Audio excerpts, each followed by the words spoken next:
నమో బ్రహ్మాదిభ్యో బ్రహ్మ విద్యా సంప్రదాయ కర్తుభ్యో వంశ ఋషిభ్యో మహద్భ్యో నమో గురుభ్యః. మంగళం గురుదేవాయ మహనీయ గుణాత్మనే సర్వలోకశరణ్యాయ సాధురూపాయ మంగళం. హరి ఓం. బ్రహ్మానందం పరమసుఖదం కేవలం జ్ఞానమూర్తిం ద్వంద్వాతీతం గగనసదృశం తత్వమస్యాదిలక్ష్యం ఏకం నిత్యం విమలమచలం సర్వదీ సాక్షిభూతం భావాతీతం త్రిగుణరహితం సద్గురుం తం నమామి. నమో గురుదేవ. ఈరోజు మనం భగవద్గీత యందు 4వ అధ్యాయము జ్ఞానయోగం. పరమాత్మ అంతటా ఉన్నాడనే సత్యం తెలియకుండా జీవించడం వల్ల మనకేమైనా ప్రమాదం ఉంటుందా?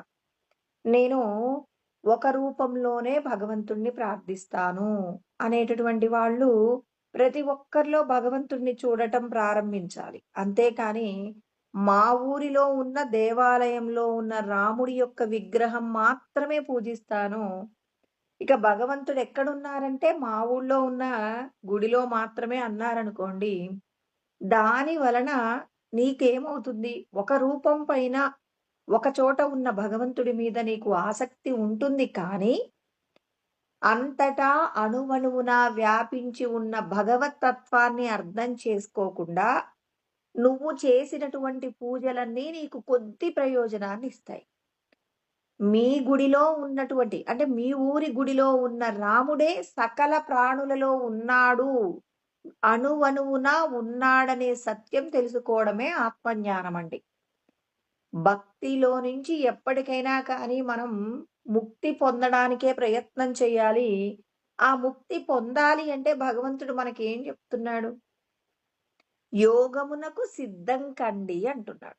యోగమునకు సిద్ధం కావాలట. అందుకే నిన్న మనం చెప్పుకున్న శ్లోకం ఏంటి? నహి జ్ఞానేన సదృశం పవిత్రమిహ విద్యతే తత్ స్వయం యోగ సంసిద్ధ కాలేనాత్మని విందతి అంటున్నారు. అంటే జ్ఞానానికి మించిన పవిత్రమైన వస్తువు ఈ లోకంలో ఎక్కడైనా ఉందా? లేదంటున్నారు. మరి జ్ఞానంలోకి వచ్చిన తర్వాత భక్తి, తర్వాత ధ్యానము, కర్మ ఇవన్నీ ఉంటాయా ఉండవా? ఇప్పుడు నేను జ్ఞానం తెలుసుకుంటున్నానండి, ఆత్మజ్ఞానం తెలుసుకుంటున్నాను. ఆత్మజ్ఞానం తెలుసుకున్న వారికి భగవంతుడి మీద భక్తి ఉండాలా ఉండకూడదా? ధ్యానం చెయ్యాలా వద్దా? వీళ్ళందరూ కర్మ చెయ్యవచ్చా లేకపోతే సన్యాసిగా మారిపోవచ్చా? ఇలాంటి సందేహాలు చాలా మందికి ఉండి జ్ఞానాన్ని తెలుసుకునేటప్పుడు దేవాలయాలకు వెళ్ళడం మానేస్తారు కొంతమంది. ఇక నాకు జ్ఞానం తెలిసింది కదా, ధ్యానం ఎందుకు అని చెప్పేసి ధ్యానాన్ని విడిచిపెట్టే వాళ్ళు ఉంటారు కొంతమంది. ఇక కొంతమంది నాకు ఆత్మజ్ఞానం వచ్చింది కదా, ఇక నేను ఏ కర్మలు చేసుకోనని చెప్పేసి సన్యాసిగా ఉంటారు కొంతమంది.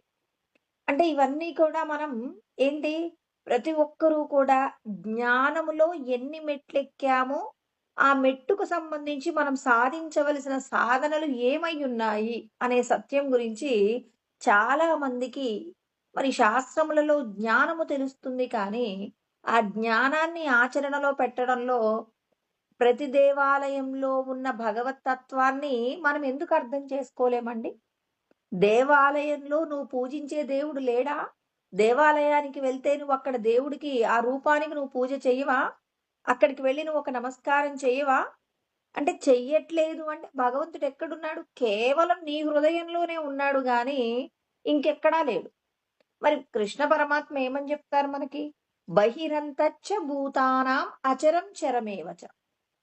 బాహ్యమునందు ఆంతరమునందు అణువణువున నేనున్నాను అని చెప్పారు. ఇంకా అచరం చరమేవచ, కదిలేటటువంటి ప్రతి ప్రాణిలో నేనున్నానని కృష్ణ పరమాత్మ చెప్తున్నారు కదా. ఇప్పుడు మన ఊర్లో ఒక ధనవంతుడు ఉంటాడండి. ఆ ధనవంతుడి ముందు నాకు ఆత్మజ్ఞానం ఉందని చెప్పేసి ఆయన వెళ్తూ ఉంటే నమస్కారం చేస్తారా చేయరా? ఖచ్చితంగా చేస్తాం, ఎందుకు చేయమంటాం కదండి. మరి మీ ఊర్లో ఉన్న దేవాలయంలో ఉన్నటువంటి విగ్రహానికి ఎందుకు నమస్కారం చేయవు? అంటే నువ్వు ఆ దేవతకు ఉన్న శక్తి కంటే నీ దగ్గర అధికమైన శక్తి ఉండాలి. ఎలాంటి శక్తి ఉండాలంటే అందరికీ తెలుసు. నేనేం కొత్తగా చెప్పట్లా. వీరబ్రహ్మేంద్ర స్వామి అందరూ కూడా అక్కడున్నటువంటి పోచమ్మ అనేటటువంటి అమ్మవారికి పూజ చేస్తూ ఉన్నారు. అలా చేస్తూ ఉన్నప్పుడు ఈయన ఆ పోచమ్మనేమన్నాడు? పోచి నేను నిప్పంటించుకుంటాను. అంటే చుట్ట కాల్చుకుంటాను. నిప్పు తీసుకురా పోచి అని పిలిచాడు. పిలవటంలో కూడా చూడండి. ఒక గర్ల్ ఫ్రెండ్‌ని పిలిచినట్టు పిలిచాడు. అనగానే ఆ పోచమ్మ అమ్మవారు చేతిలో అఖండాన్ని పట్టుకొనొచ్చి ఆ వీరబ్రహ్మేంద్ర స్వామికి ఏమిచ్చారు? తన చేతిలో ఉన్నటువంటి ఆ నిప్పుని తను చుట్ట కాల్చుకోవడానికి ఇచ్చింది. అంటే లోకాలన్నింటినీ పరిపాలించేటటువంటి దివ్యమైనటువంటి శక్తి ఆత్మ అండి. ఈ ఆత్మశక్తి నిజంగా నీ లోపలికొచ్చినప్పుడు ప్రతి అణువణువులో నువ్వు భగవతత్వాన్ని అనుభూతిలోకి తెచ్చుకున్నప్పుడు మనం దేవాలయంలోకి వెళ్ళి ఆ విగ్రహానికి మనం పూజ చేయక్కర్లా. నువ్వొస్తుంటే ఆ దేవత నీకెదురుగా వచ్చి నమస్కారం అండి అంటుంది. ఊళ్ళో ఉన్నటువంటి వాళ్ళు ఏం చేస్తారు? ధనవంతుడైనా, లేకపోతే బీదవాడైనా తనకి ఏ విధమైన సంపదలున్నా, కీర్తి ప్రతిష్టలున్నా ప్రతి ఒక్కరు ఎవరికి నమస్కారం చేస్తారు? సద్గురువుకి నమస్కారం పెడతారండి. మరి ఎందుకు పెడుతున్నారని అందరూ కూడా? రాజైనా మనందరికీ తెలుసు. విశ్వామిత్రుడు వస్తూ ఉంటే మరి దశరథుడు ఏం చేశాడండి? ఎదురుగా వచ్చి ఆహ్వానం పలికారు. అంటే మహారాజులు రాజ్యానికి పరిపాలించేటటువంటి మరి ఏకఛత్రాధిపత్యంగా ఈ భూమండలాన్ని పరిపాలించేటటువంటి వాళ్ళు కూడా మరి సత్పురుషులు వస్తూ ఉంటే వాళ్ళ యొక్క సింహాసనాన్ని విడిచిపెట్టి వాళ్ళు ఏం చేస్తారు? ఆ గురువుకి నమస్కరించడం కోసం వస్తారు. ఎందుకొస్తారు? ఆత్మానుభూతిని పొందినటువంటి వారికి పరమాత్మ ఇచ్చినటువంటి ఐశ్వర్యం అండి అది. మనందరికీ కూడా తెలుసు. గతంలో మనం బా ఏమంటారు? భగవత్ సంబంధమైనటువంటి విషయాలను మనం అధ్యయనం చేస్తూ ఉన్నప్పుడు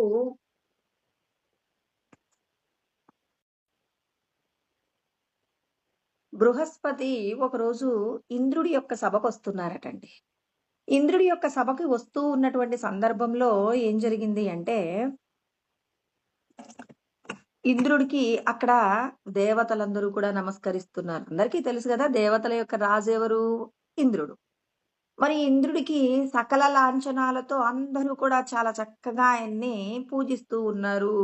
ఆయనకి చేయవలసినటువంటి మర్యాదలన్నీ కూడా చేస్తున్నారు. చాలా ఆనందంతో ఆయన చాలా గర్వంగా ఉన్నాడు. ఇక్కడ ఆనందంతో పాటు గర్వం కూడా ఎందుకంటున్నామంటే తనకు విద్య నేర్పించినటువంటి అంటే తనకు ఇంతటి రాజ్యాన్ని దేవతలకు రాజ్యానికి అధికారాన్ని అప్పచెప్పినటువంటి వ్యక్తి ఎవరు అంటే బృహస్పతియే.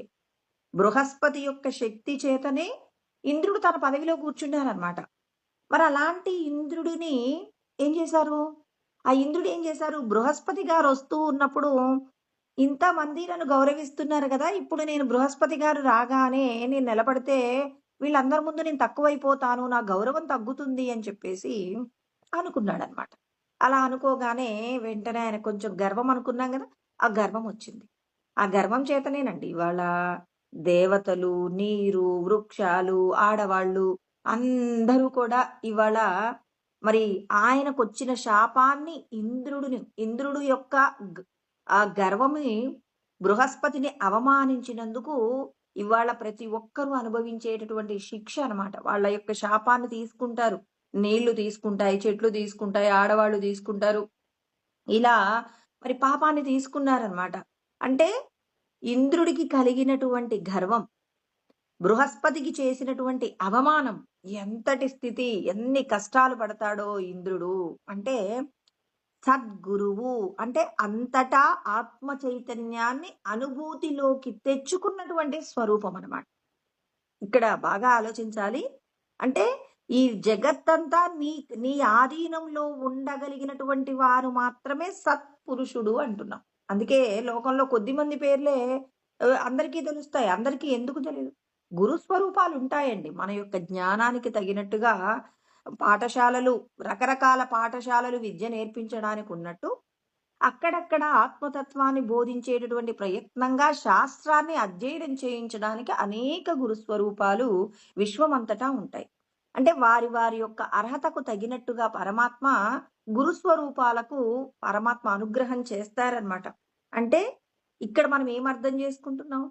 ఇంద్రుడికి కలిగినటువంటి గర్వం ఏదైతే ఉందో, అహంకారం ఏదైతే ఉందో, ఆ అహంకారం ఏం చేసిందంటే బృహస్పతి వస్తుంటే చూసి చూడనట్టుగా, అంటే బృహస్పతిని అసలు గురువుగారిని చూడకపోతే పోయేదండి. చూశాడు.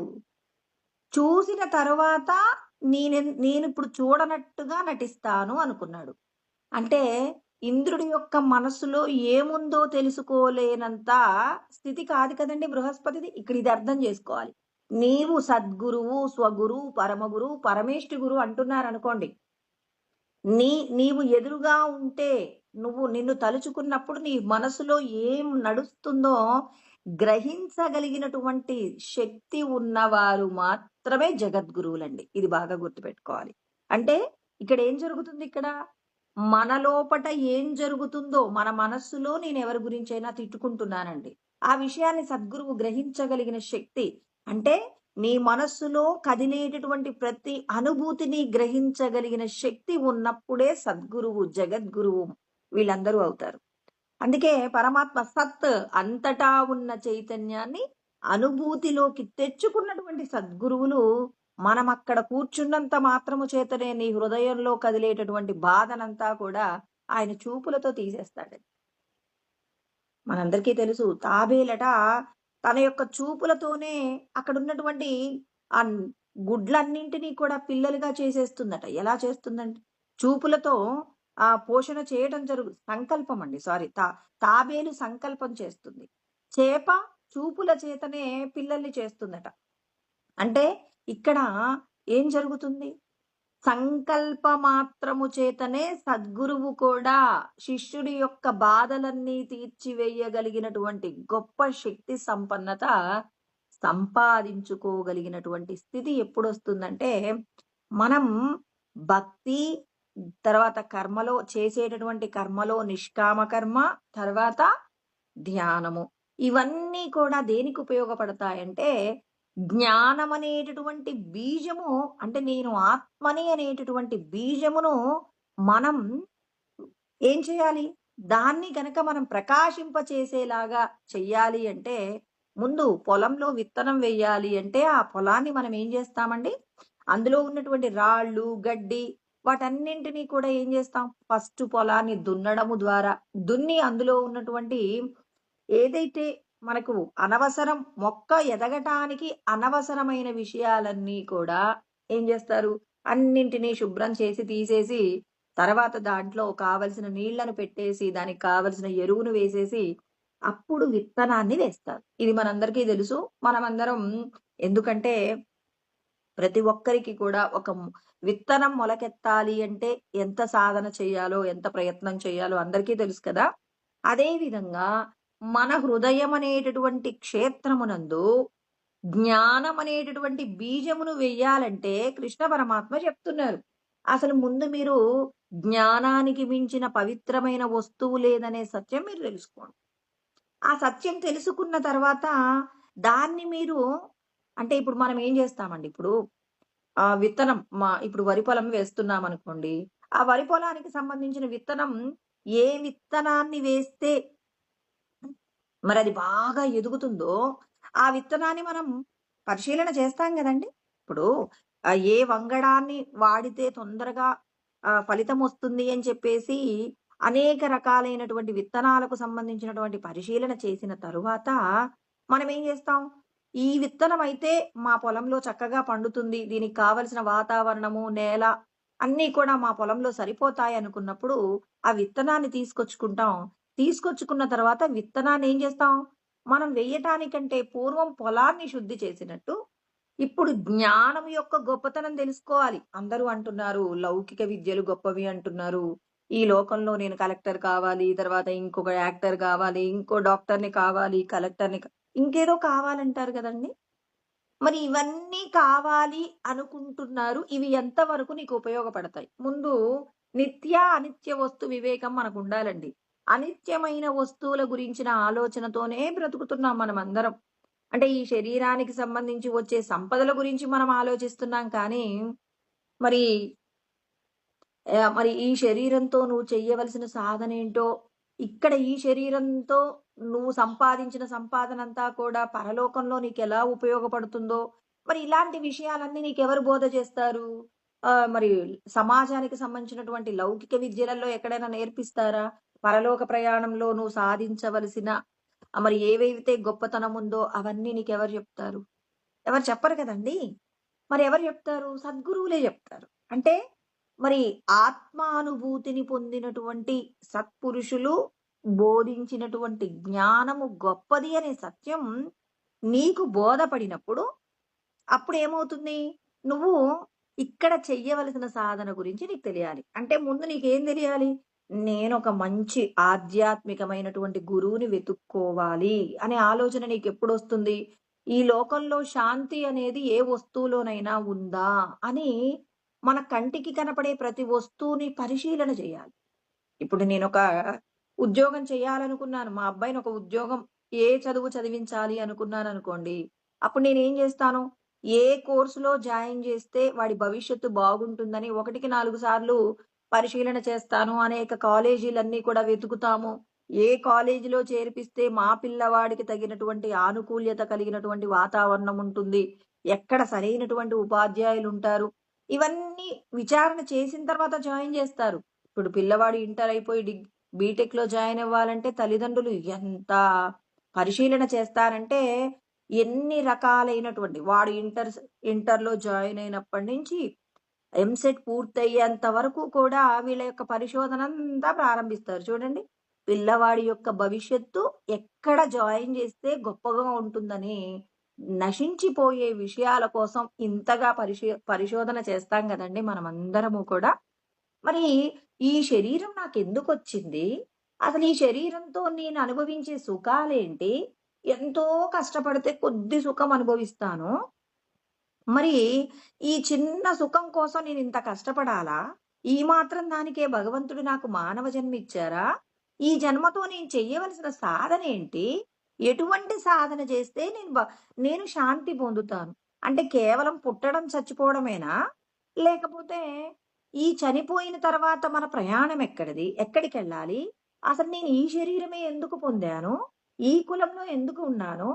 అనేటటువంటి విషయాలకు సంబంధించిన ఆలోచన ఉన్నప్పుడు, ఇక్కడ తెలుసుకోవలసిన సత్యం ఏదో ఉంది. అలాంటి సత్యాన్ని పొందినటువంటి వాళ్ళు లోకంలో మహనీయులైన వాళ్ళున్నారు అని మనం ఏం చేస్తున్నాం ఇవాళ లోకంలో పెద్దల గురించి, మహనీయుల గురించి తెలుసుకుంటున్నాం. రమణ మహర్షి, రామకృష్ణ పరమహంస, ప్రకాశానందగిరి స్వాముల వారు, రామదూత స్వామి ఇలా అనేక మంది గురించి మనం ఏం చేస్తున్నాం? తెలుసుకుంటూ ఉన్నాం. అంటే లోకంలో మనం పొందే పదవుల కంటే ఏదో గొప్ప పదవి ఉంది. వాళ్ళందరూ పొందిన శాంతి ఏంటి? మనం పొందాల్సిన శాంతి ఏంటి? వాళ్ళందరూ శాంతితో ఉన్నామంటున్నారు. లోకంలో ఏ వస్తువులు మాకవసరం లేదంటున్నారు. మరి నాకు? మరి నేను శాంతితో ఉన్నానా? ఆనందంగా ఉన్నానా? నాకు దుఃఖమేమీ లేదా? మరి దుఃఖం ఎందుకుంది? వాళ్ళకి కూడా దేహ సంబంధమైన దుఃఖాలున్నాయి. శరీరానికి అనారోగ్యాలొచ్చాయి. రామకృష్ణ పరమహంసకు గొంతు క్యాన్సర్ వచ్చింది. తర్వాత మరి రమణ మహర్షికి చేతికి కూడా రాచపుండొచ్చింది. ఇలా మహనీయులకు కూడా వ్యాధులొచ్చాయి. మరి వాళ్ళెందుకు మరి వాళ్ళంత గొప్పవాళ్ళంటున్నారు. మరి వాళ్ళెందుకండి వాళ్ళ యొక్క వ్యాధిని తగ్గించుకోలేదు?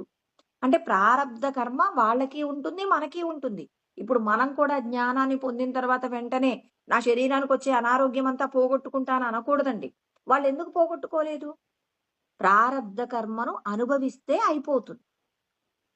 కాబట్టి వాళ్ళందరూ అనుభవించి మనందరితో కూడా అనుభవింపచేస్తున్నారు. కానీ ఎప్పుడు ఆనందంగానే ఉంటారు.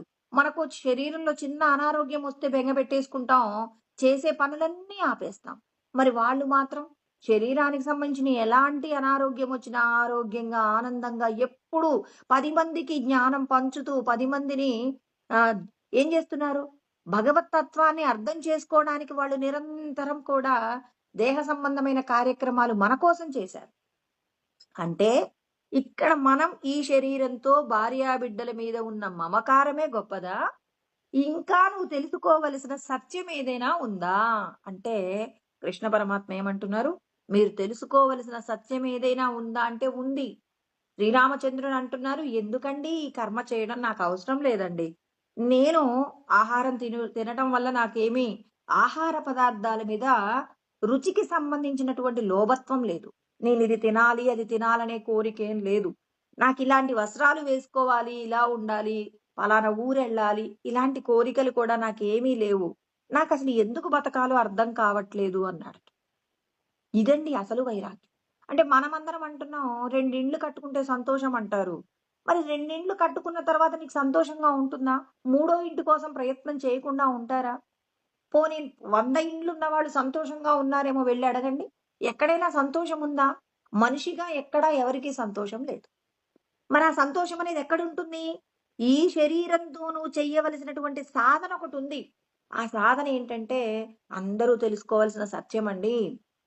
ఏమంటున్నారంటే మనందరికీ కూడా మృత్యు అనేది నిర్ణయించబడిన తర్వాతనే జీవుడు అమ్మ గర్భంలోకి ప్రవేశించాడట. ఈ సత్యం తెలుసుకోవాలి. ఇప్పుడు మనందరికీ తెలిసిన మాటే ఇది. దీన్ని చక్కగా చెప్పారండి. రామదూత స్వామి చెప్పారు ఈ మాట. ఏమన్నారంటే, ఇప్పుడు నేను ఊరెళ్ళాలండి. ఏ ఊరెళ్ళాలి? ఏ ఊరు వెళ్ళాలో తెలియకుండానే నేను వస్తువులన్నీ సిద్ధం చేసుకుంటానా? నేను వచ్చే నెల 10వ తారీఖు నేను తిరుపతి వెళ్దాం అనుకున్నానండి. ఇప్పుడు నేను వచ్చే నెల 10 తిరుపతి అనేటటువంటి మాటకి ఇప్పటినుంచి నేనేం చేస్తాను? దానికి కావలసినటువంటి ఏవైతే వస్తువులుంటాయో అక్కడికెళ్ళాలి అంటే మరి నాకేమేం కావాలో అక్కడ నేను వెళ్ళే పనేంటి? అక్కడ నేను చేయవలసిన కార్యక్రమం ఏంటి? దానికి సంబంధించిన వస్తువులన్నీ ఒక్కొక్కటి దగ్గరేసుకుంటానా లేదా?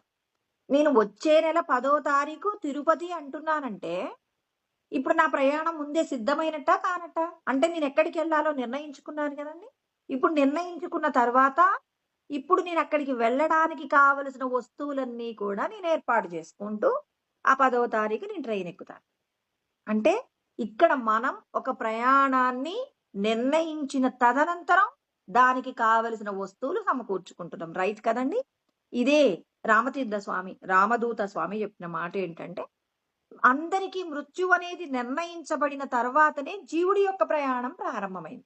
ఇప్పుడు జీవుడు ఎన్ని సంవత్సరాలు ఈ భూమి మీద ఈ శరీరంతో ఉంటాడో నిర్ణయమైన తరువాత అమ్మ గర్భంలోకి ప్రవేశించారు.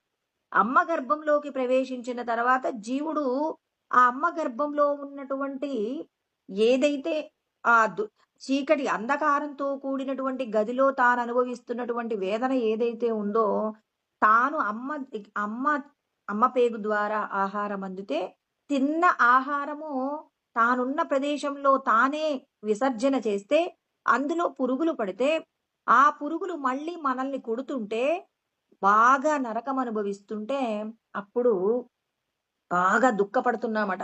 జీవుడు దుఃఖపడటాన్ని చూసి మనిషి గర్భంలో అంటే కేవలం మనిషికి మాత్రమే తల్లి గర్భంలో ఉన్నప్పుడు 7వ నెలలో మరి పరమాత్మ మనకు దర్శనమిచ్చి మీరు భూమి మీద ఇంతకాలం ఉంటారు. అమ్మ గర్భంలో ఉంటారు. అంటే ఇక్కడ మానవ శరీరంలో ఉన్న వారికి మాత్రమే నేను దర్శనం అవుతాను. మీరు ఈ మానవ శరీరంతో ఇంతకాలం మీరుంటారు. ఈ శరీరంతో మీరు ఎక్కడి నుంచి వచ్చారో అక్కడికి వెళ్ళడానికి కావలసిన సాధనంతా చేసుకుంటే మీరు ఇక మళ్ళీ అమ్మ గర్భంలోకొచ్చి ఇలాంటి దుఃఖం పొందవలసిన అవసరం లేదు అని చెప్పేసి మనం ఏ శరీరాలను పొందామో ఆయా శరీరాలతో మనం అనుభవించిన వేదనంతా కూడా ఒక్కసారి మరి ఏం చేస్తారు మొత్తం గతమంతా చూపిస్తారట పరమాత్మ. కొన్ని క్షణాలలోనే మనం ఎత్తిన జన్మలు ఆయా జన్మలలో మనం అనుభవించిన నరకము అంతా దర్శనం మనమందరం చేసిన వాళ్ళమేనండి. ఈ దర్శనం అంతా చేసిన తదనంతరం మనకేం జరిగిందంటే ఇక వెంటనే భయం కలిగిందట, వణుకుడు కలిగిందట. కలిగి స్వామి నేను ఖచ్చితంగా అమ్మ గర్భంలో నుంచి బయటికి రాగానే మీరు చెప్పిన సాధన చేస్తానండి. ఇక నేను మళ్ళీ అలాంటి కష్టం అనుభవించనండి. ఈ ఒక్కసారికి నేను నా అవకాశాన్ని సద్వినియోగపరుచుకుంటానని మనమందరం ఏం చేశామంటే ప్రామిస్ చేసేసి అమ్మ గర్భంలోంచి బయటికి రాగానే మరి మనకేమవుతుంది? లోపటి నుంచి బయటికి రాగానే ఈ మండలంలోకి రాగానే మనందరినీ కూడా వైష్ణవి మాయ పట్టుకుంటుందట. ఆ వైష్ణవి మాయ చేత మళ్ళీ ప్రేమలో పడిపోతాం. అమ్మ, నాన్న, బంధువులు, తర్వాత బంధుత్వాలు, సంపదలు, ఇక్కడున్నటువంటి సాంప్రదాయాలు వీటన్నింటి చేత కట్టుబడి మనల్ని మనం మర్చిపోయాం. అంటే మన యొక్క ప్రయాణము మృత్యువు నిర్ణయించబడిన తర్వాతనే మన యొక్క ప్రయాణం ప్రారంభమైంది. అంటే ఆల్రెడీ నిర్ణయించబడినటువంటి ప్రయాణానికి సంబంధించిన మృత్యువు గురించిన ఆలోచన విడిచిపెట్టి మీరు ఇక్కడ చెయ్యవలసిన సాధన గురించి ఆలోచించాలి. అంటే కృష్ణ పరమాత్మ అంటున్నారు, మీరందరూ కూడా ఎక్కడి నుంచి వచ్చారో అక్కడికి వెళ్ళాలంటే నేను చెప్పింది చేయండి. ఏమంటున్నాడు ఆయన? ఈ లోకంలో మీరు ఈ శరీరం యొక్క పోషణ కోసం, ఉన్నతి కోసం లౌకికమైన ఎన్నో విద్యలు నేర్చుకుంటున్నారు కదా! ఆ విద్యలన్నీ మిమ్మల్ని కొద్ది రోజులే కాపాడతాయి. కానీ శాశ్వతంగా ఇక్కడ ఈ దేహానికి సంబంధించి ఇహలోకంలో మీ శరీరానికి సంబంధించి వచ్చే అనారోగ్యాలు, తర్వాత మీకు వచ్చేటటువంటి గ్రహాల వల్ల వచ్చేటటువంటి బాధలు, వీటన్నింటి నుంచి బయటపడడానికి నేను కొన్ని సాధనలు చెప్పాను. ఆ సాధనలను మీరు కనుక చేస్తే అప్పుడు ఏమవుతుంది అనంటే మీ యొక్క ప్రయాణం అనేది ఎక్కడికి వెళ్ళాలో మరొక్కసారి నేను మీకు గుర్తు చేస్తానంటున్నారన్నమాట. అంటే ఆయన చెప్తున్నారు డైరెక్ట్ గా మీరందరూ ఆత్మస్వరూపాలే అనేటటువంటి విషయాన్ని బోధన చేసిన తదనంతరం, అంటే కనీసం అసలు మనం అక్కడికి రావాలంటే అసలు నీ దగ్గర పొలం ఉండాలి కదండి. ఇప్పుడు నేను ఒక విత్తనం వేసి పంట పండిద్దాం అనుకుంటున్నాను. నా దగ్గర పొలం లేదు. పొలం లేకపోతే 84 లక్షల రకాల ఉపాధులలో మనిషి ఉపాధి తప్ప ఏ ఉపాధి కూడా మరి దైవాన్ని తెలుసుకోగలిగినటువంటి స్థితి లేనే లేదండి. అంటే ఉపాధికి అవకాశం లేదనమాట. అంటే ఉపాధికి అవకాశం లేదు. కానీ మన దగ్గర ఏముంది? పొలం ఉందండి. పొలం ఉంటే పంట వేసుకోవడం ఎంత సులభమో, అదే విధంగా మన దగ్గర మరి క్షేత్రము, మానవ క్షేత్రం ఉంది కాబట్టి కృష్ణ పరమాత్మ ఏమన్నారు? ధర్మక్షేత్రే కురుక్షేత్రే. మీరు ధర్మంతో కూడినటువంటి సాధన చేయడానికి కావలసినటువంటి ఆనుకూల్యత కలిగినటువంటి క్షేత్రము మీకుంది. మీ క్షేత్రమే ధర్మంతో కూడింది. ధర్మక్షేత్రమే కానీ ఇది అధర్మంతో కూడిన ప్రవర్తన చేయడానికి ఆనుకూల్యత ఉన్న శరీరం కాదు మీరు. మిగిలినటువంటి ప్రాణులు ఉన్నాయండి. ఇప్పుడు ఒక కుక్క తనకు కావలసిన ఆహారాన్ని పొందడంలో ధర్మంగా ఉంటుందా? ఒక చోట ఆకలిగా ఉంటే వేరొకరి ఇంట్లోకి వెళ్లి దొంగతనంగానైనా తింటుందండి. ఎందుకు తింటుంది? తన యొక్క క్షుద్బాధ తీర్చుకునే ప్రయత్నంలో ఇది ధర్మము, అది అధర్మము అనేటటువంటి విచక్షణ తనకు ఉండదు. కానీ మనిషి మాత్రమే విచక్షణతో కూడిన జీవనం గడపడానికి కావలసినటువంటి ఆనుకూల్యత కలిగినటువంటి ధర్మక్షేత్రాన్ని పొంది ఉన్నామండి. అంటే మన శరీరంతో మనం చెయ్యవలసిన సాధన ఏంటి? ధర్మమే. ధర్మాన్ని మించి ఎవరైనా ప్రయత్నం చేస్తే ఎన్నో లక్షల కోట్ల జన్మలలో చేసిన పుణ్యం ఉంటే ఇవాళ మనం ధరించిన క్షేత్రము ధర్మక్షేత్రమైంది. ఆ క్షేత్రాన్ని గనక దుర్వినియోగపరుచుకుంటే మాత్రం అధర్మంతో కూడినటువంటి జీవనాన్ని గడిపినటువంటి వారికి పశుపక్షాదులలోకి వెళ్ళిపోవడానికి కావలసిన స్థితి ఏర్పడుతుంది. అంటే ఇక్కడ మనమందరం ఈ శరీరం పోతుందేమో అని చెప్పేసి బెంగ పెట్టుకుంటాం. ఈ శరీరంతో నేను ఈ లోకంలో ఉన్న సుఖాలు అనుభవించలేనేమోనని భయపడుతుంటాం. నీకు మరణం ఉంది పలానా సంవత్సరం అంటే చాలా బెంగ పెట్టేసుకుంటాం. కానీ మరి శాస్త్రం ఏమంటుంది? మీరందరూ చనిపోతారా? మీరందరూ చనిపోతారంటే శరీరం విడిచిపెడతారు. ఒక తొడుగు విప్పేసి ఇప్పుడు ఒక వస్త్రాన్ని విప్పి ఇంకొక వస్త్రాన్ని వేసుకోవడంలో మనకేమైనా బెంగుందా? ఒక వస్త్రం చినిగిందండి. వెంటనే ఏం చేస్తున్నాం? జీర్ణమైన వస్త్రాన్ని విడిచిపెట్టి కొత్త వస్త్రాన్ని ధరిస్తున్నాం. అదే విధంగా మానవుడికి కూడా ఈ శరీరం విడిచిపెట్టారనుకోండి, ఇంకో శరీరం వస్తుంది. ఆ వచ్చే శరీరము మానవ శరీరం అవుతుందా? అంటే ధర్మంతో కూడినటువంటి సాధన చేస్తేనేమో మీకు ఏమవుతుంది? మానవ శరీరం వస్తుంది. ఒకవేళ ఈ జన్మలోనే భగవంతుని తెలుసుకునే సాధన చేస్తే ముక్తి పొందుతాం. ఒకవేళ మనం చేసేటటువంటి సాధనలో ఏదైనా లోపం ఉంటే ఆ లోపం ఏం చేస్తుంది అంటే మళ్ళీ మనల్ని పశుపక్షాదులలోకి తీసుకెళ్తుంది. అంటే అసలు ఫస్ట్ మనందరం ఏం తెలుసుకోవాలి? ఈ శరీరంతో మనం ఏ సాధన చెయ్యాలో, అంటే మనం ఈ శరీరం పొందడానికి మనం ఎంత ప్రయత్నం చేశామో అందరూ గుర్తుపెట్టుకోవాలి. అసలు ఈ సాధన చేసుకోవడానికి అసలు మనిషి శరీరం ఉండాలండి. దీనికి సంబంధించిన కులాలు, మతాలు, జాతి, వర్ణ, భేద ఇంకా రకరకాల విషయాలతో మనం అందరము కూడా ఏం చేస్తున్నాం? అవమానించబడుతున్నాం, దూషించబడుతున్నాం, గౌరవించబడుతున్నాం. మరి వీటి గురించిన ఆలోచనే ఉంది. అసలు మనకి ఈ శరీరం రావడానికి ఎంత ప్రయత్నం చేశామో, ఎన్ని యుగాలలో మనం అనేక రకాలైనటువంటి ప్రాణులకు ఆహారం అయిపోయామనమాట. అంటే ఇప్పుడు చూడండి, ఒక ఎలుక పిల్లికి ఆహారంగా మారుతుంది. ఒక పిల్లి వేరొక ప్రాణికి ఆహారంగా మారుతుంది. అంటే మనం ఎన్ని కొన్నేమో చనిపోయిన తర్వాత తింటారండి. కొన్నింటిని ఏం చేస్తారు, బ్రతికి ఉండగానే వేరొకరికి ఆహారంగా మారిపోయే స్థితి కలిగినటువంటి శరీరాలు మనం అనేకం పొంది ఉండటం వల్ల, ఆయా శరీరాలను పొందడం వల్ల మనకి మానవ శరీరం వచ్చింది. ఇప్పుడు మనల్ని అమాంతం ఎవరైనా చంపేశారనుకోండి, చంపేస్తే మనం ఎంత బాధ అనుభవిస్తామండి? మనల్ని చంపుతున్నారు. ఇప్పుడు ఒక ఎలుక పిల్లి నుంచి భయపడి పరిగెడుతుంది, పరిగెడుతుంది, పరిగెడుతుంది. ఎంతో పరిగెత్తి, పరిగెత్తి భయంతో ఏం చేస్తుంది? మరి పిల్లికి ఏమవుతుంది? ఆహారంగా మారుతుంది. అంటే భయంతో కూడి తనకు ప్రమాదం వచ్చిందనేటటువంటి బెంగతో సృష్టిలోనండి ఏ ప్రాణైనా సుఖంగా నిద్రపోతుందా అంటే ఒక్క మనిషి మాత్రమే సుఖంగా నిద్రపోతారు. రామదూత స్వామి చెప్పారనమాట. అంటే మనిషి తప్ప ఇక 84 లక్షల రకాల ఉపాధులలో ఏ ఉపాధి కూడా హాయిగా నిద్రపోవడం అనేది జరగదు. అందుకే మనకు నిద్ర అంటే అంత ఇష్టమండి. ఏ ప్రాణైనా ఇప్పుడు చూడండి, మన ఇంట్లో కుక్క పడుకుంటుందండి. ఉలిక్కిపడి లేస్తుంది. ఎందుకు లేస్తుందో తెలీదు. ఏంటి హాయిగా ఉన్నావు గదనే, నీకేమైంది, చక్కగా ఫ్యానేసాను పడుకోరాదు అంటే, అది ఉలిక్కిపడి లేసి అటు ఇటు తిరిగి మళ్ళీ పడుకుంటుంది. అంటే ప్రతి ప్రాణి కూడా భయంతోనే జీవితం గడుపుతుందండి. అది కూడా ఏం చేస్తుంది? మైథునం ఉంటుంది. తర్వాత తనకి ఆహారం తీసుకుంటుంది, నిద్రపోతుంది. కానీ వీటన్నింటిని కూడా అది ఎలా స్వీకరిస్తుందంటే భయంతో స్వీకరిస్తుందట. అన్ ఆహారం తింటున్నప్పుడు భయముంటుంది. తర్వాత నిద్రపోతున్నప్పుడు భయముంటుంది. మైథునం యందు భయముంటుంది. ఒక్క మనిషి మాత్రమే వీటిని చాలా సంతోషంగా, ఆహ్లాదంగా, ఆనందంగా వీటన్నింటిని అనుభవిస్తున్నారు. మరి మానవుడి యొక్క గొప్పతనం అర్థం చేసుకోండి. ఎన్ని లక్షల కోట్ల జన్మలలో మనం అలాంటి భీతిని పొందిన తర్వాత మానవ జన్మను పొందామండి. ఈ మానవ జన్మలో మనం అనుభవిస్తున్న సుఖం ఎంత గొప్పదైన సుఖం. ఈ సుఖంతో నువ్వేం చేయాలి? ధర్మంతో కూడినటువంటి సాధన చేసుకో. ఆ సాధన అంటే ఎవరి యొక్క హృదయమునందు మనశ్శాంతి ఉంటుందో, ఆ మనశ్శాంతి ఉన్నప్పుడు మాత్రమే హృదయంలో భగవంతుడు కూర్చుంటారు. పరమాత్మే చెప్పారు గదండీ! నాహం ప్రకాశః సర్వస్య యోగమాయా సమావృతః. నేను యోగమాయ చేత కప్పబడి ఉన్నాను. అలా కాసేపు ప్రశాంతంగా మీరు కూర్చోగానే మళ్ళీ ఇప్పుడు మన ఇంట్లోకి మనం ప్రశాంతంగా ఒక్కరమే ఉన్నామండి. మీరు మీ కుటుంబ సభ్యులున్నారు. ఎవరో మీ ఇంట్లోకి ఒక నలుగురొచ్చి కాసేపు ఒక గంట మాట్లాడి వెళ్లారనుకోండి. అబ్బా! ఉన్న ఒక్క ఆదివారం రోజు వీళ్ళొచ్చారు, మా సమయమంతా వృధా చేశారని జెప్పి వాళ్ళు వెళ్ళిన తర్వాత అనుకుంటాం గదండీ!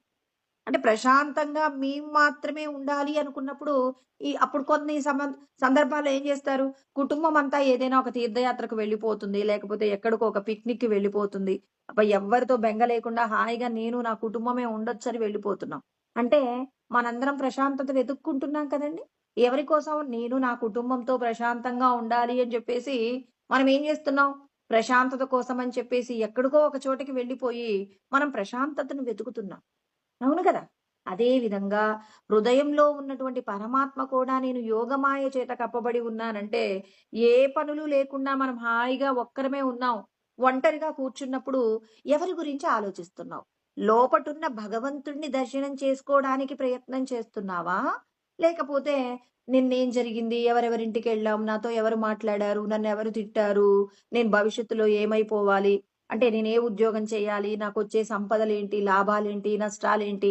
ఇవన్నీ ఆలోచిస్తూ అసలు భగవంతుడి యొక్క రాకకు మనం అవకాశం ఇస్తున్నామా? అందరం ఆలోచించాలండి.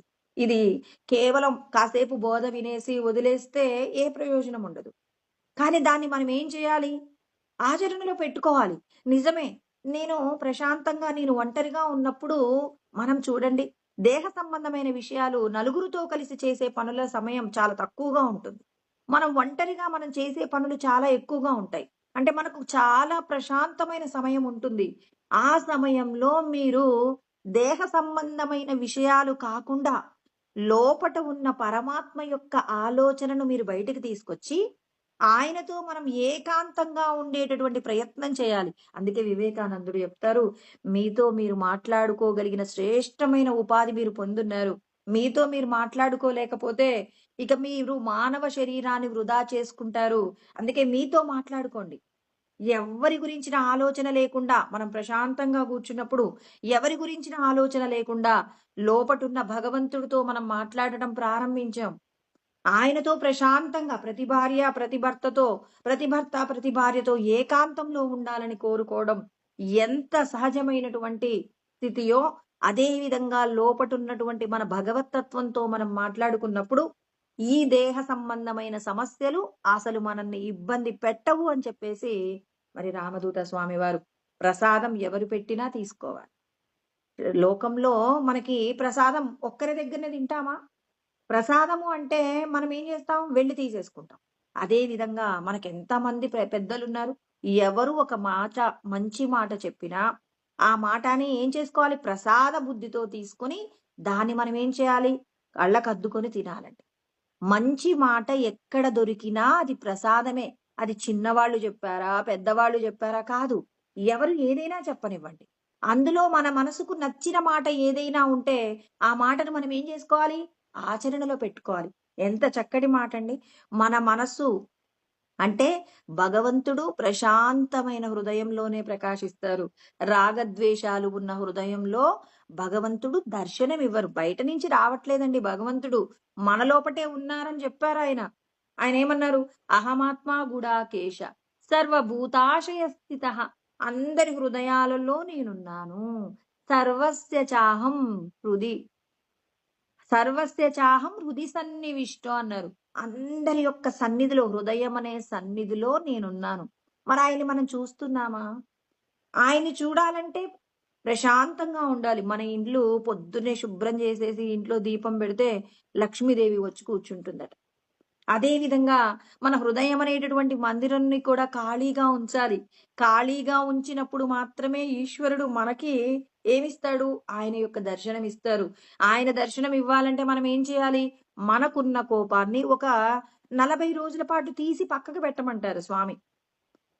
మీరు మీరు ఒక 40 రోజుల పాటు మీకు ఉన్న కోపము అనే వస్తువుని తీసి పక్కకు పెట్టండి. ఆ కోపం అనే వస్తువుని తీసేసి ఎవ్వరు మనతో మాట్లాడుతున్నా అందరూ దైవంగా తీసుకొని అందుకే 40 రోజుల పాటు దీక్ష తీసుకుంటారు. ఎవరితో మాట్లాడుతున్నా ఏమంటారు? అందరిలో తల్లినే చూస్తారండి. చివరికి భార్యను కూడా ఒక తల్లి స్వరూపంగా చూస్తారు. చాలా పవిత్రమైనటువంటి ఆ సంబంధం కలిగి ఉంటారు.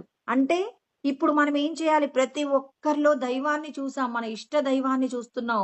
ఇష్ట దైవంలో ఇష్ట దైవం మనల్ని తిట్టిందని మనం కోప్పడతామా? అమ్మ తిట్టిందని పిల్లవాడు బాధపడతాడా?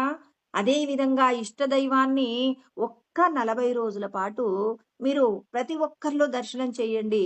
మీకొచ్చే కోపాన్ని విడిచిపెట్టండి. అప్పుడు భగవంతుడు మీకేం జేస్తారు? ఈ దేహ సంబంధమైన ఏ దుఃఖమైనా మిమ్మల్ని వేధిస్తుందేమో, మీ అంతట మీరు సాధన చేసి, మీ అంతట మీరే మీ యొక్క సమస్యలను పరిష్కరించుకోండి అని చెప్పేసి, మరి రామదూత స్వామి చెప్పినటువంటి మాట కృష్ణ పరమాత్మ ఉన్నది ఒక్కటే తత్వం అండి. అది ఆత్మతత్వం.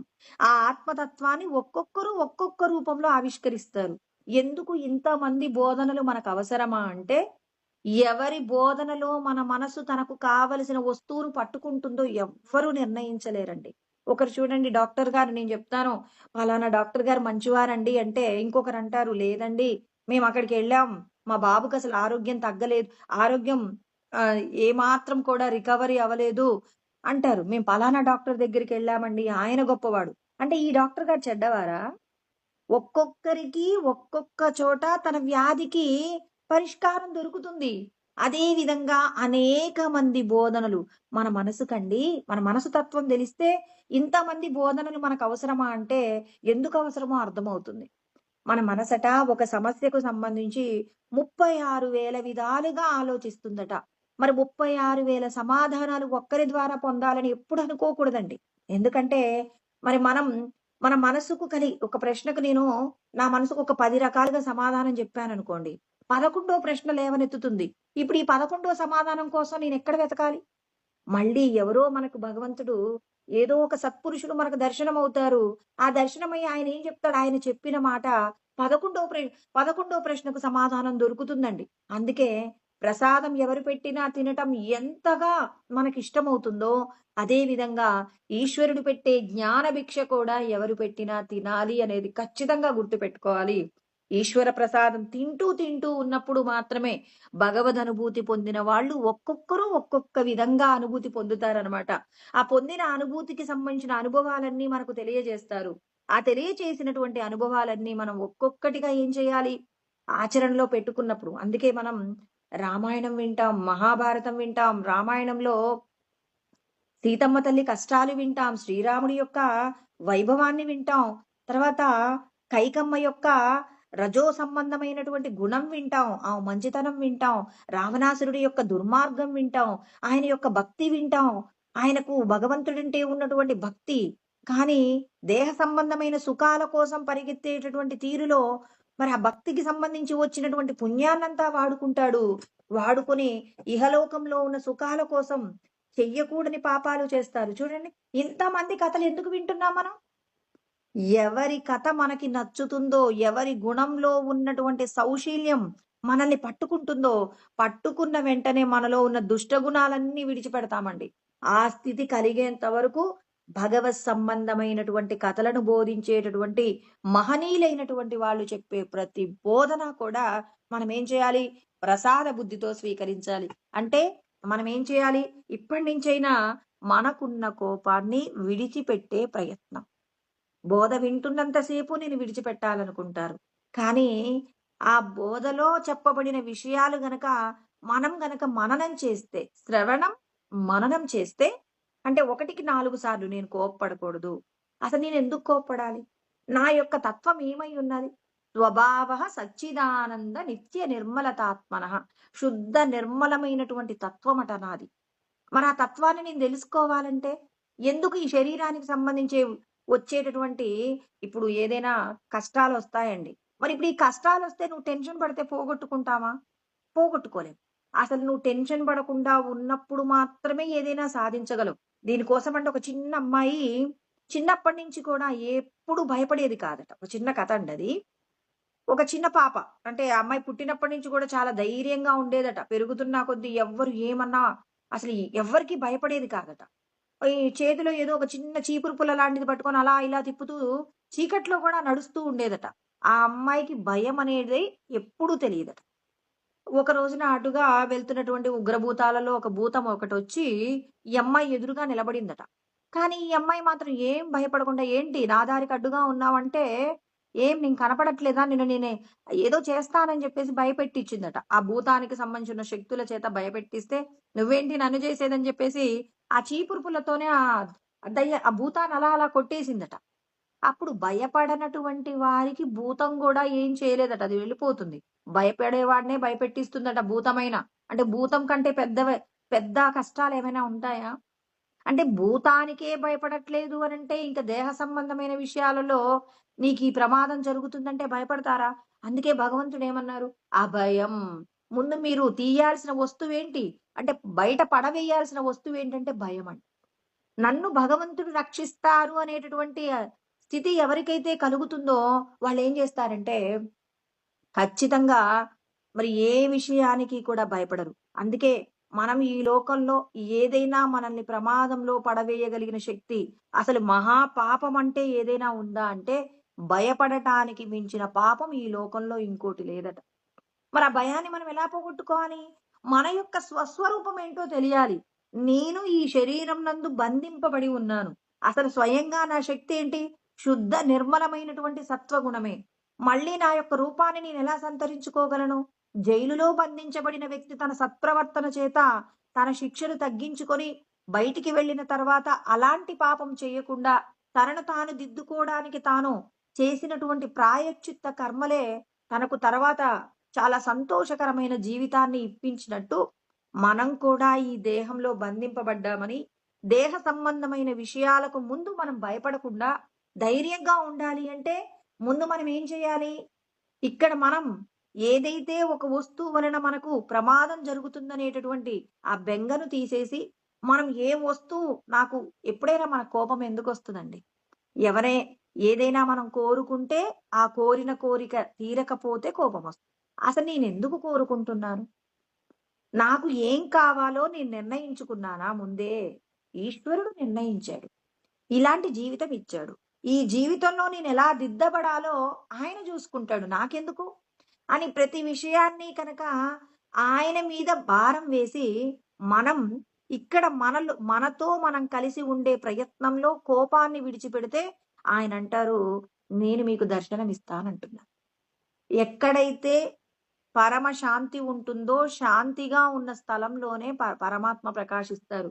అందుకే ఇంటిని శుభ్రం చేసి, దీపం వెలిగించిన చోట దేవతలుంటారని ఎలా అంటారో, మన హృదయంలో రాగద్వేషాలున్నంత వరకు భగవంతుడి దర్శనం దొరకదు. ప్రతి చిన్న విషయానికి భయపడిపోతాం.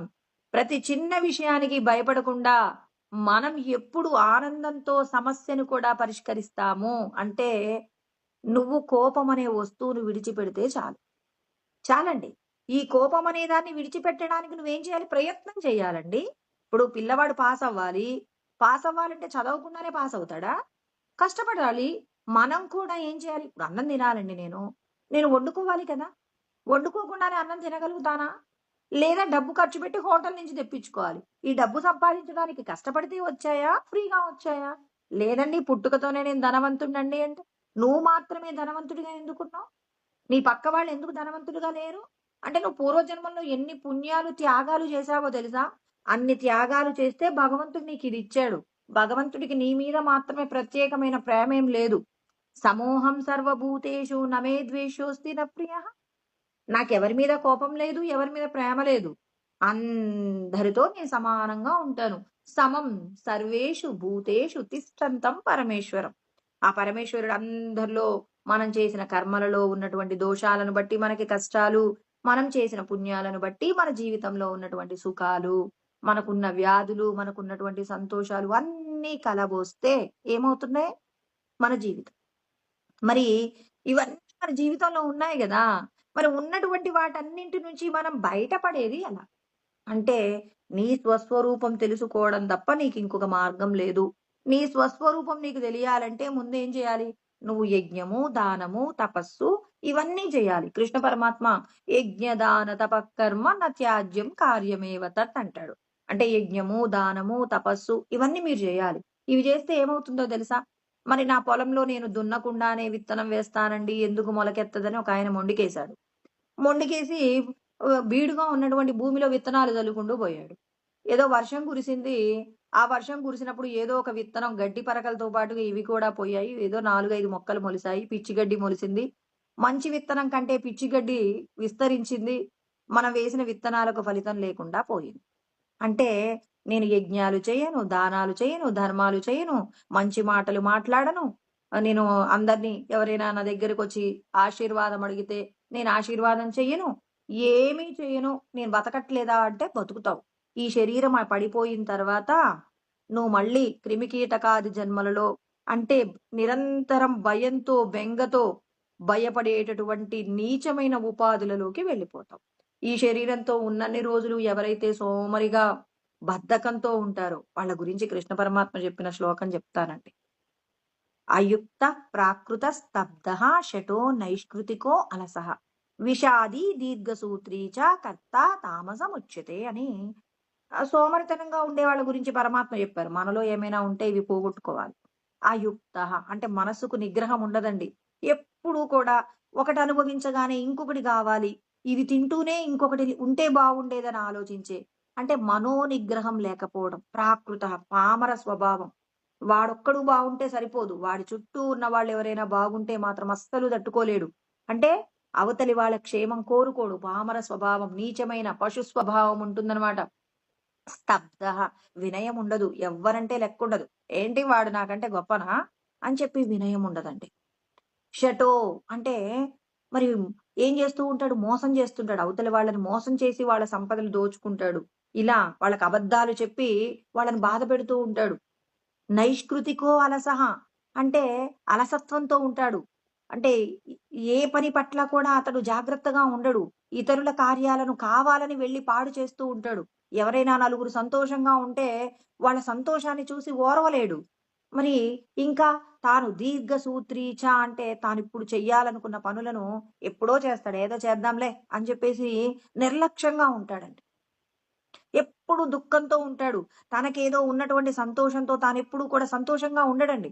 ఎప్పుడు చూసినా గానీ, ఏదో ఒకటి కోల్పోయినట్టుగా ఎప్పుడు తినటం, పడుకోవడం, నిద్రపోవడం, లేవటం, లేసిన తర్వాత అవతలి వ్యక్తి యొక్క ఏం చేస్తాడు?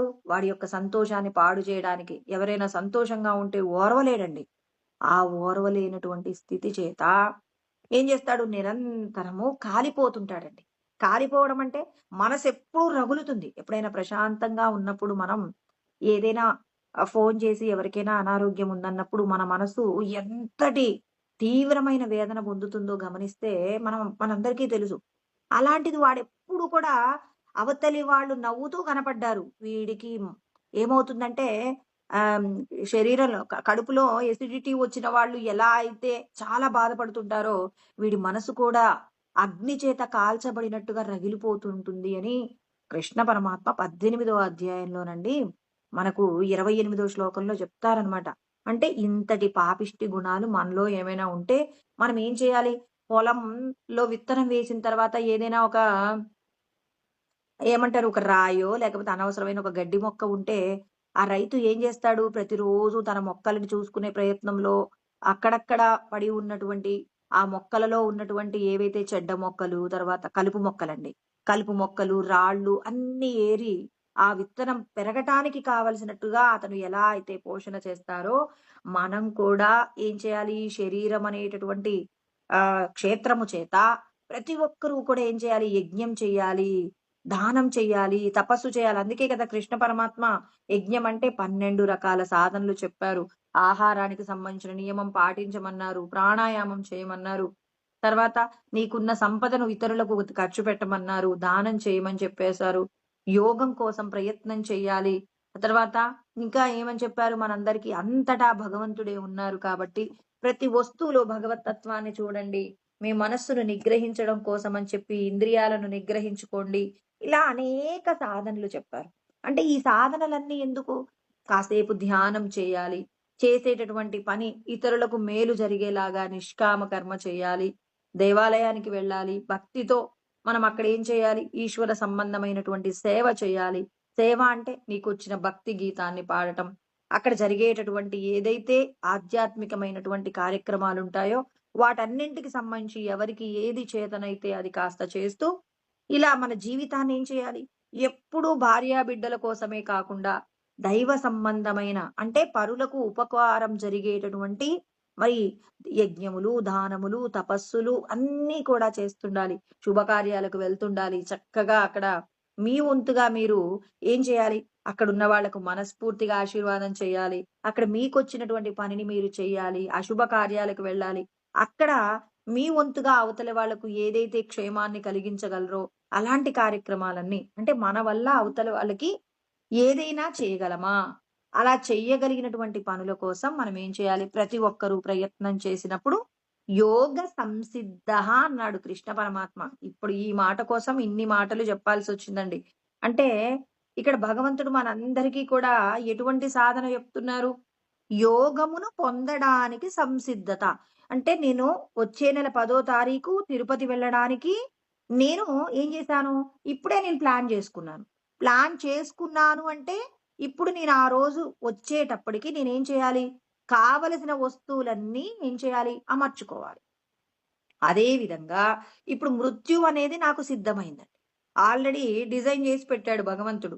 నేను పుట్టడం అనేది ప్రారంభించిన తర్వాత వెంటనే భగవంతుడు ఏం చేశాడు?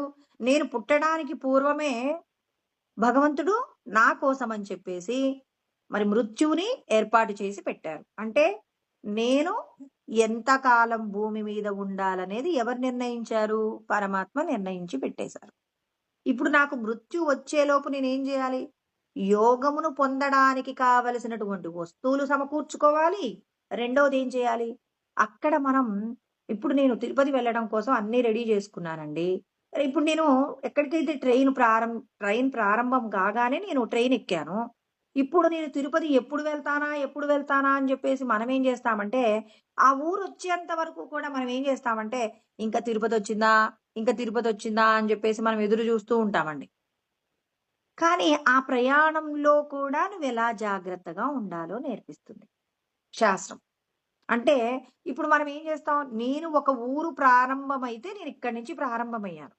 ఇప్పుడు నేను మా ఊరి నుంచి ప్రారంభమై నేను తిరుపతి వెళ్ళేంత వరకు, ఇక్కడ నా ప్రయాణం నేనెలా ఉండాలి? అక్కడ నేనున్నటువంటి నలుగురితో నేనెలా ప్రవర్తించాలి? నా ప్రయాణానికి సంబంధించి నేను మాత్రమే బాగుండాలని జెప్పేసి ప్రయాణం చెయ్యం కదండీ! ఇప్పుడు మనం ఏం చేయాలి? ఈ ప్రయాణంలో మనకు తెలియనటువంటి ఎన్నో ఊర్లను చూస్తూ ఉంటాం. అక్కడ ఉన్నటువంటి ఇండ్లను చూస్తాం. అక్కడున్నటువంటి రకరకాలైనటువంటి చెట్లని, తర్వాత అక్కడున్నటువంటి పంటలు, ఇలా ఎన్నెన్నో విషయాలు తెలుసుకుంటూ, అక్కడ మన ప్రయాణంలో ఎవరెవరితో అయితే మనం ప్రయాణం చేస్తున్నామో, వాళ్ళతో మనం ఏం చేస్తాం? మన వంతుగా మరి మనం ఇతరులకు ఏదైనా మంచి చేయగలిగితే చేస్తూ, మంచి మాటలు మాట్లాడుతూ, మన ప్రయాణం వచ్చిన తర్వాత మనమేం చేయాలి? ఎక్కడికి వెళ్ళాలా అక్కడికెళ్ళాలి. అంటే ఇప్పుడు పరమాత్మ అంటున్నారు, అసలు యోగమును పొందాలి అంటే మీరేం చేయాలి? ధ్యానం చేయాలి. తర్వాత నిష్కామ కర్మ యజ్ఞయాగాది క్రతువులు చేయాలి. దాన ధర్మాలు చేయాలి. తపస్సులు చేయాలి. దైవ సంబంధమైనటువంటి ఆ దేవతలను పూజించాలి. తర్వాత ఇలాంటి విషయాలన్నీ చెప్పారు. ఇప్పుడు నువ్వు ఏం చేసావు? క్షేత్రాన్ని శుభ్రపరుచుకున్నావు. అంటే ఇన్ని సాధనలు కూడా దేనికి ఉపయోగపడతాయి? నీవు ఈ శరీరంలో బంధింపబడి ఉన్నావు. నిన్ను నువ్వు విడిపించుకోవడానికి కావలసిన సాధన చేసుకో అని ఒక సద్గురువు మనకు జ్ఞాన ఉపదేశం చేసేందుకు ఇది సిద్ధమైంది. ఇప్పుడు మనం ఏం చేస్తామంటే, ఇక నాకు జ్ఞాన ఉపదేశం జరిగింది కాబట్టి, ఇక నాకు ఇప్పటి వరకు చేసిన సాధనలతో నాకు అవసరం లేదు. ఇప్పుడు నేను ఊరి ప్రయాణం ప్రారంభించుకోవడానికంటే ముందు నేనేం చేశాను, పలానా రోజు ఊరికెళ్దాం అనుకున్నానండి. ఇప్పుడు ఊరికి వెళ్ళడం కోసం నేను అన్ని వస్తువులు సమకూర్చుకోవటానికి నేను ఏవైతే వస్తువులను సమకూర్చుకునే ప్రయత్నంలో నేను చేసినటువంటి కర్మలలో దోషాలు లేకుండా నేను కర్మ చేస్తే, పలానా రోజున నేనేమవుతుంది ఊరికి వెళ్ళడానికి సిద్ధమవుతాను. ఇప్పుడు తీర్థయాత్రకు వెళ్ళాలనుకోండి. కొంతమంది ఏం జేస్తారంటే, ఒక 10 రోజుల పాటు, 21 రోజుల పాటు ఏదైనా ఒక దీక్ష తీసుకొని, చాలా శరీరము, మనస్సు కూడా చాలా వాక్కు శుద్ధంగా చేసుకొని, ఆ ప్రయాణాన్ని ప్రారంభిస్తారు. వస్తువులు సమకూర్చుకోవడమే కాదు, భక్తిని కూడా మనం పెంపొందించుకుంటూ వెళ్ళామనుకోండి, అప్పుడేమవుతుంది? మనం చేసుకునేటటువంటి పని వలన ఎంతో గొప్పదవుతుంది. ఏదో నేను తిరుపతి వెళ్తానండి, 4 రోజులు సేవ చేసొస్తానండి అని జెప్పేసి ఆహ్, ఏదో వెళ్లారనుకోండి, దానివల్ల పెద్దగా ప్రయోజనం ఉండదు. ముందు నుంచే మనం మన శరీరము ఏమవ్వాలి? శరీరము, మనస్సు, వాక్కు కూడా ఏం కావాలి? ఇప్పుడు ఏదైనా దీక్ష అండి. ఒక ఊరు కావచ్చు, ఒక దీక్ష కావచ్చు. చేసేటప్పుడు కొద్ది రోజుల ముందే మనం ఏం చేయాలి? దానికి తగిన విధంగా ఆహారం తీసుకోవడంలో నియమాలు పాటించటం. ఉండేటటువంటి పద్ధతులు గనక చాలా చక్కగా పెట్టుకొని, ఇప్పుడు ఆ యాత్ర ప్రారంభించినప్పుడు, యాత్రలో కూడా మనం ఎక్కడైతే మనం ఏదైతే చేస్తున్నామో, ఆ ప్రయాణంలో కూడా మనం ఏం చేయాలి? జాగ్రత్తగా అందరితో పాటు అందరిలో దైవాన్ని చూస్తూ, మనం ఇప్పుడు తిరుపతి వెళ్లి, అక్కడ సేవ చేశామనుకోండి. అప్పుడు మన మనస్సు ఎలా ఉంటుంది? ప్రశాంతంగా ఉంటుంది. ఒకేసారి సేవ అని చెప్పేసి బాహ్యమైన వాతావరణంలో నుంచి అక్కడ సేవ అని చెప్పేసి పెట్టినప్పుడు బయట అందరిని మనం కనపడ్డవాడిని మనం ఏదో ఒక విధంగా మనం పలకరించటంలో కాస్త ఎలా ఉంటాం? కాస్త ఏరా ఓరే అన్నట్టుగా మాట్లాడుతూ ఒకేసారి సేవ దగ్గరికి వెళ్ళిపోయి, "అమ్మా వెళ్ళండమ్మా, అయ్యా వెళ్ళండి" అని చెప్పేసి అనగలుగుతారా? అవతల వాళ్ళు ఏదైనా కాస్త నెట్టుకున్నట్టు కనపడితే వెంటనే కోపమొచ్చేస్తుంది. ముందు నుంచే మనం ఆ నిగ్రహం అనేది సంపాదించుకున్నామనుకోండి, ఇప్పుడు అక్కడి సేవకెళ్ళిన తర్వాత ఏమవుతుంది? చక్కగా మనం ఏం చేస్తాం? మనం వాళ్ళతో ప్రవర్తించే తీరు చాలా శ్రేష్టంగా ఉంటుంది. ఎందుకు చెప్పానంటే ఈ మాట, మనం కూడా ఈ దేహానికి సంబంధించి నేను ఆత్మని అని మనం నిలబడాలి అంటే దానికి ముందే మనకు ఏంటి 10 మందికి కష్టమొస్తే దానం చేయగలిగినటువంటి బుద్ధి ఉండాలి. అందుకే ఆత్మజ్ఞానం అందరికీ దొరకదంటారండి. ఎందుకు దొరకదు? అతనికి దానం చేయడంలో శ్రద్ధుండాలి. ఇతరులకు ఏదైనా ఉపకారం చేయడంలో తన మనసు అవతలి వారి యొక్క కష్టానికి చెలించగలిగినటువంటి మనస్సుండాలి. ఇప్పుడు గోడ గట్టిగా ఉందండి. గట్టిగా ఉంటే శీల దిగుతుందా? దిగదు కదా! అదే విధంగా గోడ కాస్త మెత్తగా ఉన్నప్పుడు శీలను దించటం ఈజీ. అదే విధంగా భగవంతుడు ఏం జేయిస్తారు? ఆత్మ ఉపదేశానికి పూర్వమే యజ్ఞయాగాది క్రతువులు చేస్తూ, దానాలు చేస్తూ, మంచి మాటలు మాట్లాడుతూ, ఇతరులకు మంచి చేసేటటువంటి మంచి అలవాట్లు మనకున్నాయనుకోండి. ఈ అలవాట్లేమవుతాయి? ఆత్మ ఉపదేశం పొందిన తర్వాత వీటిని పెంచాలా? తగ్గించాలా? ఇప్పుడు గోడ గట్టిగా ఉంటేనే దించలేమండి. ఆత్మజ్ఞానాన్ని ఎవరికి అందించగలరు? ఎవరైతే ఇతరుల యొక్క కష్టానికి చెలించగలరో, భగవంతుడి మీద ఎవరికైతే అమితమైన భక్తి ఉందో, వాళ్ళకి మాత్రమే ఈశ్వరుడు ఏం చేస్తారు? ఆత్మ ఉపదేశాన్ని చేయిస్తారు. ఆ ఆత్మ ఉపదేశాన్ని మనం ఎలా సద్వినియోగపరుచుకోవాలి? ఉపదేశాన్ని సద్వినియోగపరుచుకోవాలి అంటే, ఇప్పుడు నీకున్నటువంటి గుణాన్ని వదిలేస్తావా? ఇంతకుముందు నువ్వు దేవాలయానికెళ్ళి చక్కగా భక్తితో ఉండేటటువంటి తత్వాన్ని ఏం చేయాలిప్పుడు? ఇంకా పెంచుకుంటావా? తగ్గించుకుంటావా? మనవాళ్ళేం జేస్తారంటే చాలా మంది తెలియకండి పాపం అమాయకం. ఏంటంటే, ఇంక మీరు దేవాలయానికి ఎళ్ళవసరం లేదు. నువ్వు బాగా దేవుడి మీద భక్తితో పూజలు జేస్తావు, చక్కగా దైవ సంబంధమైన కార్యాలు గొప్పగా చేస్తావని జెప్పేసి భగవంతుడేం జేశారు? నువ్వు భగవద్భక్తిని పెంచుకుంటావని జెప్పేసి, ఇప్పటి వరకు నువ్వు ఒక దేవాలయంలోనే భగవంతుడిని చూస్తున్నావు. ఆ భగవంతుడిని అంటే వివిధ రూపాలలో నువ్వు దేవతల పూజలు చేస్తావు. ఇప్పుడు ఒక్క రూపంలో ఉన్న భగవంతుడే అనేక రూపాలలో ఉన్నారన్నప్పుడు ప్రతి స్వరూపం ఇంతకు ముందైతే భయముండేదండి. రామాలయంలోకి వెళ్లి శివాలయంలోకి వెళ్ళకపోతే శివుడికి కోపం వస్తుందని. ఇప్పుడు ఆ బెంగేం లేదు. రామాలయంలో శివుడిని దర్శనం చేసుకుంటావు. శివాలయంలో రాముని దర్శనం చేసుకుంటావు. అమ్మవారి గుళ్ళో మరి శివకేశవులిద్దరిని కూడా దర్శనం చేసుకుంటావు. ఈ స్థితి నీకు కల్పించడం కోసం ఆత్మ ఉపదేశం కల్పించబడిందే తప్ప, అయ్యో! మేము దేవాలయాలకు వెళ్ళమండి. ఆత్మజ్ఞానం దొరికింది. ఇంకెందుకండి దేవాలయాలు? భక్తిని పెంచి ఇంతకు ముందు నీకున్న భయాన్ని పోగొట్టాడు భగవంతుడు. ఏ దేవాలయంలోనైనా సమస్త దేవతలకు అవకాశం ఉంటుంది, ఆశ్రయం ఉంటుంది. భగవంతుడు అన్ని రూపాలు ఏకరూపమే అనేటటువంటి తత్వం తెలిసినప్పుడు ప్రతి ఒక్క ప్రాణిలో భగవంతుడిని నువ్వు పూజించే భగవంతుడిని అన్ని రూపాలలో చూస్తావని నీకు ఆత్మ ఉపదేశం చేశారు. తర్వాత ఇక నువ్వు చేసేటటువంటి దానాలు, యజ్ఞాలు ఇవన్నీ కూడా ఏం చేయాలి? పెంచుకోవాలి. అలా పెంచుకున్నప్పుడు మాత్రం ఇన్ని రోజులు నేను పొలాన్ని శుభ్రం చేశానండి, విత్తనం వేశాను, ఇంక నేను దీన్ని పట్టించుకోనంటే అది ఎడిపోతుందండి. దాని పోషణ చేయడానికి దాని మొక్కకి అప్పుడప్పుడు మనం ఏం చేస్తుండాలి? దాన్ని కదిలిస్తుండాలి. దాంట్లో కావలసిన ఆహారాన్ని పెడుతుండాలి. అంటే ఎరువులు వేస్తుండాలి, నీళ్లు వేస్తుండాలి. మరి మేకలు ఇలాంటివి తినకుండా చక్కగా దానికి పోషణ చేయాలి. ఇన్ని చేస్తే ఆ మొక్క ఏపుగా పెరిగి ఏమవుతుంది? చక్కగా మనకు కావలసినటువంటి ఫలాలనన్నింటినీ కూడా ఇస్తుందండి. అంటే ఇక్కడ నువ్వు సాధన ఇప్పుడు విత్తనం వేసిన తర్వాత బాధ్యత పెరిగిందా? విత్తనాన్ని వేయక ముందు బాధ్యత ఎక్కువగా ఉందంటే, విత్తనం వేయక పూర్వం చేసింది 40% అయితే, మరి విత్తనం వేసిన తర్వాత 60% అంటే 60% పని విత్తనం వేసినప్పటి నుంచి దాని పంట మనం అందుకునేంత వరకు చేయవలసిన శ్రమ పెరిగింది. శ్రమను ఏం చేసాం? పెంచుకున్నాం. అదే విధంగా ఇంతకు ముందు నువ్వు చేసిన దైవ సంబంధమైన కార్యాలు ఇప్పుడేమవుతుంది? ఎవ్వరిలోనైనా భగవంతుడే ఉన్నారన్నప్పుడు నీ యొక్క సాధనలో ఏం చేస్తున్నావు? అంతటా ఉన్న బ్రహ్మమును దర్శనం చేస్తూ నీ వంతుగా ఇతరులకు ఏం చేస్తున్నావు? ఉపకారం చేస్తున్నావు. అందుకే కృష్ణ పరమాత్మ ఏమన్నారు? యోగ సంసిద్ధ అన్నారు. అంటే యోగమును పొందడానికి సిద్ధం కావాలి. ఆల్రెడీ డిజైన్ చెయ్యండి. నేను గురువు గారి దగ్గరికి వెళ్తాను. జీవితాంతం ఇక నేను ఈ పదార్థం తినను. నేను దేహ సంబంధమైన విషయాలతో ఆసక్తి తగ్గించుకుంటాను. భగవంతుడి సంబంధమైనటువంటి కార్యాలు చేస్తాను. తీర్థయాత్రలు చేస్తాను. దైవ సంబంధమైనటువంటి పరోపకార నిమిత్తంగా ఎక్కడ ఏ సేవా కార్యక్రమాలుంటే అక్కడికి వెళ్లి నా దేహంతో నేను సేవకు సంబంధించిన కార్యక్రమాలు చేస్తాను. నా దగ్గర ఉన్నది నలుగురికి పంచే ప్రయత్నం చేస్తాను.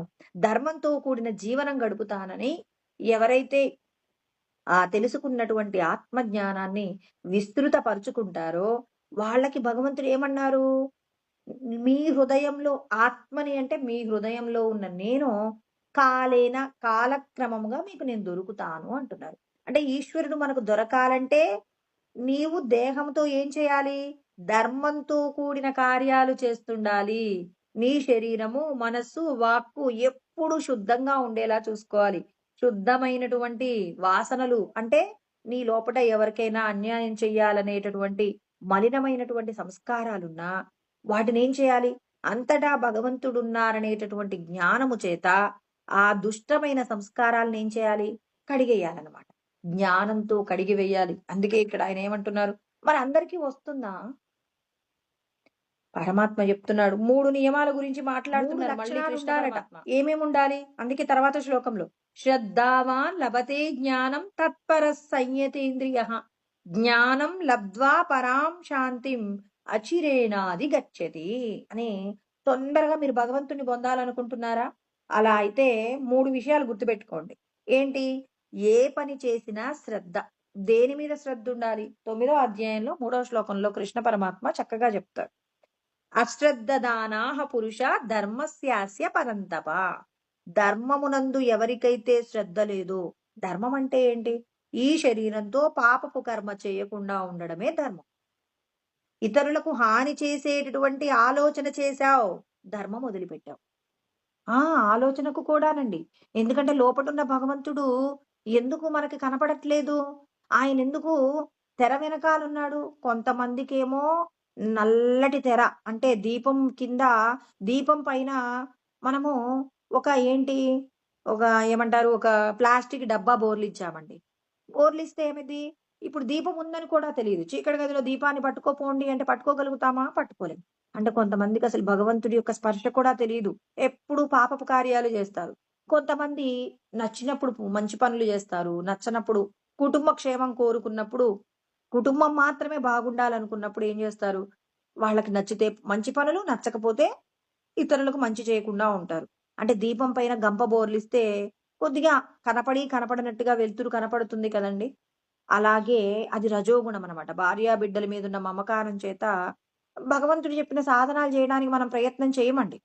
ఎందుకు చెయ్యం? శాస్త్రం తెలీదా నీకు? అంటే తెలుసు. కానీ నా కుటుంబం కంటే శాస్త్రం ఏమి గొప్పది కాదు. నా కుటుంబమే గొప్పదని చెప్పేసి కుటుంబం కోసం ధర్మం వదిలిపెడతాం. స్వార్థంతో ప్రవర్తిస్తామన్నమాట. అసూయతో ప్రవర్తిస్తాం. నా పిల్లవాడికి ఉద్యోగం రావాలి కానీ వేరొకడికి ఉద్యోగం వస్తే సంతోషపడతానా అని. అసలు నువ్వు సంతోషపడటానికి ఇక్కడ ఏమైనా డబ్బులు ఖర్చు పెట్టావా? మనమందరం మాయలో ఉన్నాం. భగవంతుడు ఏం చేశారంటే ఒక గొప్పదైన మాయ ఇచ్చాడు. నీ పిల్లవాడు పరాయి పిల్లవాడు అంటున్నావంటే నీకింకా ఆత్మజ్ఞానం తెలీదు. లోకమంతా భగవంతుడి సంతానమే, భగవంతుడే ఉన్నారన్నప్పుడు అవతలి వారికి నువ్వు చెడు మంచి చేయకపోయినా పర్వాలేదు. అందుకే ఏమంటారు? అపకారికి నువ్వు ఉపకారం చేసిన వాడికి ఉపకారం చేయకపోయినా పర్వాలేదు. అపకారికి నువ్వు అపకారం చేయకుండా ఉండు. నువ్వు ఉపకారం చేసిన వాడికి మనం అందరం ఎవరైనా నాకు మంచి చేశారండి, వాళ్ళకి నేను మంచి చేస్తాను. నాకెవరైనా అపకారం చేశారు, ఇప్పుడు వాళ్ళకి నేనేదైనా మంచి చేయాలి. నేను ఆలోచిస్తాను. వీడికి మంచి కాదు, చెడు చేయడం ఎలా అని ఆలోచిస్తా. ఎందుకు? వీడు నన్ను పలానా రోజున బాధ పెట్టాడు గదా! మరి బాధ పెట్టినటువంటి వాడిని నేను ఎలాగైనా కక్ష తీర్చుకోవాలి గదా! అందుకని చెప్పేసి మనం ఏం చేస్తాం? భగవంతుడంటారు అసలలా చేయకూడదు. అపకారం చేసిన వాడికి నువ్వు ఉపకారం చేయకపోయినా పర్వాలేదు కానీ, అతన్ని బాధ పెట్టే ప్రయత్నం చేయకు. ఎప్పుడుంటాం అలా? ఎప్పుడుంటామంటే, భగవంతుడిని తెలుసుకున్నప్పుడు ఉంటాం.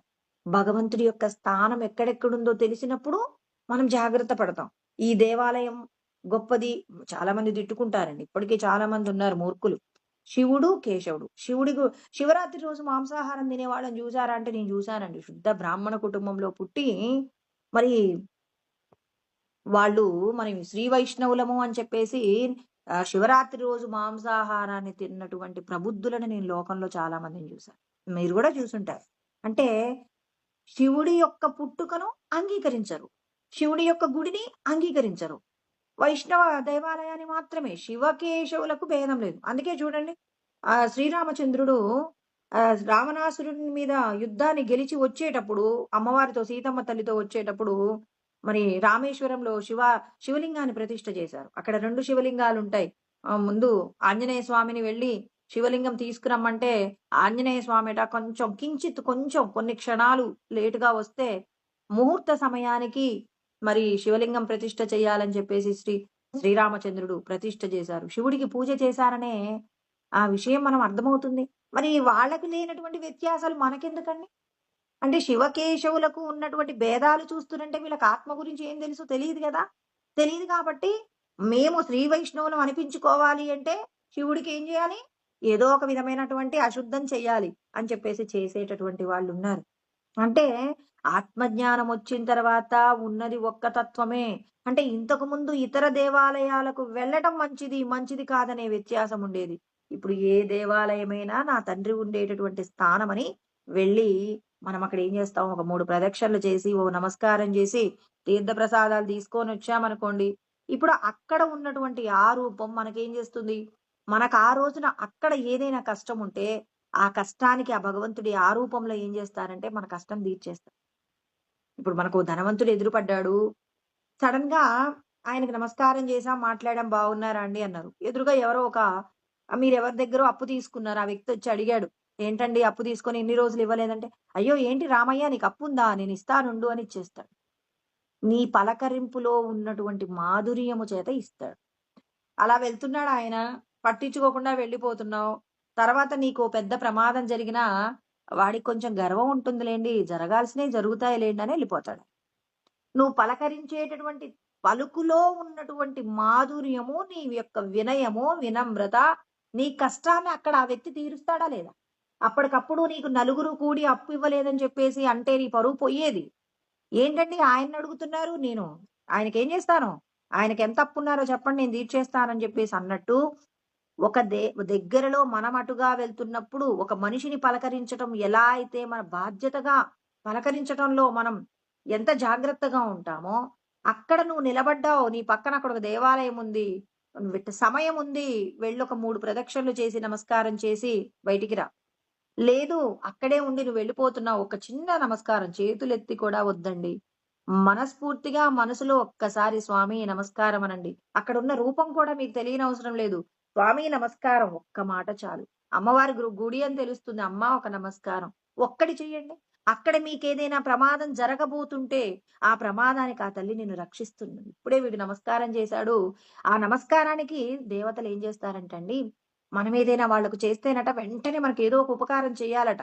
ఆ ఉపకారానికి అక్కడ మనిషి ఎలా అయితే తనను సౌమ్యంగా పలకరించినందుకు అవతలి వాడికి కష్టమొచ్చిందంటే తన దగ్గర ఉన్న సంపద చేత ఎలా అయితే రక్షించాడో, దేవత కూడా ఏం చేస్తుందట, వీడిప్పుడే నమస్కారం పెట్టాడు, వీడికి ప్రమాదం జరగబోతుందని ఆ తల్లి అడ్డుపడి కాపాడుతుందట. అసలు ఆ తల్లి వచ్చిందని కానీ, మీరు నమస్కారం చేస్తే కాపాడిందని కానీ మీకు తెలియనే తెలియదు. చూడండి. లోకంలో మనం ఈ జగత్తులో ఉన్నామంటే అందరినీ గౌరవించాలి. గౌరవించకుండా నిర్లక్ష్యంగా ఉంటే చెడిపోయేది మనమేనండి. మానవ జీవితం చేత ఈ లోకంలో ఉన్న ధర్మాన్ని రక్షించడానికే మనం పుట్టాం కానీ, అధర్మాన్ని పెంచి పోషించామో, మనం పాపం చెందిన వాళ్ళమవుతాం. మన కుటుంబము నాశనమవుతుంది. మనం ఈ శరీరాన్ని విడిచిపెట్టిన తర్వాత ఎంతో భయంకరమైనటువంటి భయ భయకంపితుడితో అయినటువంటి అనేక శరీరాలు పొందాల్సి ఉంటుందట. అందుకనే ఇక్కడ మనకాయన ఏం చెప్తున్నారు? శ్రద్ధ ఉండాలి. భగవంతుడు చెప్పిన ధర్మం అంటే అసలు ఈ శరీరంతో నువ్వు ధర్మమే చెయ్యాలి. ధర్మానికి సంబంధించిన విషయం విడిచిపెట్టారు. ఏమవుతారు మీరందరూ? అశ్రద్ధదానాహ పురుష. అందరి శరీరాలలో ఉన్నది పురుషుడేనండి. నేను స్త్రీనండి. ఈ శరీరం పొందాను కాబట్టి స్త్రీని కాదు. 84 లక్షల రకాల ఉపాధులలో ఉన్న జీవుడిని పురుషుడనే అంటారు. అందుకే కృష్ణ పరమాత్మ ఏమన్నారు? పురుషా అన్నారు. పురుషః అంటున్నారు. ఏమవుతారు? ధర్మం పట్టుకున్నారు. తొందరగా నన్ను పొందుతారు. ధర్మం వదిలిపెట్టారు. మీరు నాశనం అయిపోతారని చెప్పేసి పరమాత్మ చెప్పిన మాట చెప్తున్నానండి. ఈ 9వ అధ్యాయం 3వ శ్లోకంలో అశ్రద్ధదానాః పురుష ధర్మస్యాస్య పరంతప. పరంతప శత్రువులను తపింపచేయువాడా. ఎవరైతే ధర్మాన్ని విడిచిపెడతారో వాళ్ళు నశించిపోతారయ్యా. నశించిపోకుండా ఉండాలంటే మీరేం చేయాలి? అప్రాప్య మాం నివర్తంతే మృత్యు సంసార వర్త్మని దాని గురించి వివరించారండి. ధర్మాన్ని విడిచిపెట్టిన వాడు మళ్ళీ మళ్ళీ మృత్యు అనేటటువంటి సాగరంలోకి పడిపోతాడు. అంటే అనేక రకాలైన భయంకరమైన శరీరాలను పొంది ఎంతో దుఃఖంతో కూడిన భయంతో కూడినటువంటి పాపపు జీవితాన్ని గడుపుతారు. అందుకే మీరందరూ కూడా ధర్మం పట్ల శ్రద్ధ పెట్టండి అని చెప్పేసి చెప్తున్నారనమాట. అందుకే ఇక్కడ ఆయన ఏమన్నాడు? శ్రద్ధావాన్. అందుకే శ్రద్ధ కలిగిన వారికి మాత్రమే భగవంతుడి జ్ఞానం అబ్బుతుంది. లభతే జ్ఞానం. ఎవరికైతే శ్రద్ధతో తాను చేసేటటువంటి దేహ సంబంధమైన కార్యాలన్నీ ధర్మం తప్పకుండా ప్రవర్తిస్తారో, ధర్మమునందు శ్రద్ధ ఉన్న వారికి జ్ఞానం వస్తుంది. ఇంకొక మాట చెప్తాడు. శ్రద్ధావాన్ లభతే జ్ఞానం తత్పరః. తత్పరః అంటే ఏంటంటే ఏకాగ్రత, పట్టుదల రెండూ ఉండాలండి. ఇప్పుడు మీ కూతురికి పెళ్లి చేయాలి. పెళ్లి చేయాలంటే మీరేం చేస్తారు? ఆ అమ్మాయిని పెంచడంలో జాగ్రత్త పడాలి ఫస్ట్. ఒక అమ్మాయికి వివాహం జరగాలి అంటే ఆ అమ్మాయి గుణగణాలలో లోపాలున్నాయనుకోండి, ఆ అమ్మాయికి తొందరగా పెళ్లి జరుగుతుందా? జరగదు. అందుకని ముందు మీరేం చేయాలి? మీకు కూతురు పుట్టింది, మీకు అబ్బాయి పుట్టారు. ఆ పిల్లల యొక్క ప్రవర్తన నలుగురు మెచ్చేలాగా, నలుగురికి సహాయం చేసేలాగా మీ పిల్లల్ని మీరు పెంచారనుకోండి. అప్పుడు ఆ పిల్లలకు సంబంధించి ఏదైనా కష్టం, ఏదైనా వివాహానికి సంబంధించి కానివ్వండి, లేకపోతే ఇక చదువుకు సంబంధించిన, ఉద్యోగాలకు సంబంధించిన ఏ బెంగలు లేవు. మీ పిల్లవాడి యొక్క ప్రవర్తనలోనే మీ పిల్లవాడి యొక్క జీవితం నిర్ణయించబడి ఉంటుంది. కాబట్టి భగవంతుడు ఇక్కడ మనందరికీ కూడా సత్య జ్ఞానం బోధిస్తూ ఉన్నారు. ఎటువంటి జ్ఞానం అంటే, మరి ఎవరైతే మా పిల్లలు ఈ లోకానికి చెడుగా దర్శనం కాకూడదు, అంటే చెడుగా పిలువపడకూడదు, మా పిల్లలంతా కూడా నలుగురి చేత అందరూ కూడా ఆ పిల్లల్ని చక్కగా గౌరవించాలి, పిల్లల్ని జాగ్రత్తగా అందరూ కూడా నలుగురు మంచివాళ్ళు అనాలి అని చెప్పి ప్రతి తల్లిదండ్రి కూడా ఏం చేస్తారు? పిల్లల్ని జాగ్రత్తగా పెంచే ప్రయత్నం చేస్తారండి. మరి అంటే ఇక్కడ మీరేం చేస్తున్నారు? పట్టుదలతో పిల్లల్ని చదివించడంలో ఎన్ని కష్టాలొచ్చినా ఏం చేస్తారు? పట్టుదలతో మరి ఆ పిల్లల్ని చక్కటి పాఠశాలలో పెట్టి చదివించే ప్రయత్నం, మంచి లక్షణాలు నేర్పించే ప్రయత్నం చేస్తారు కదా!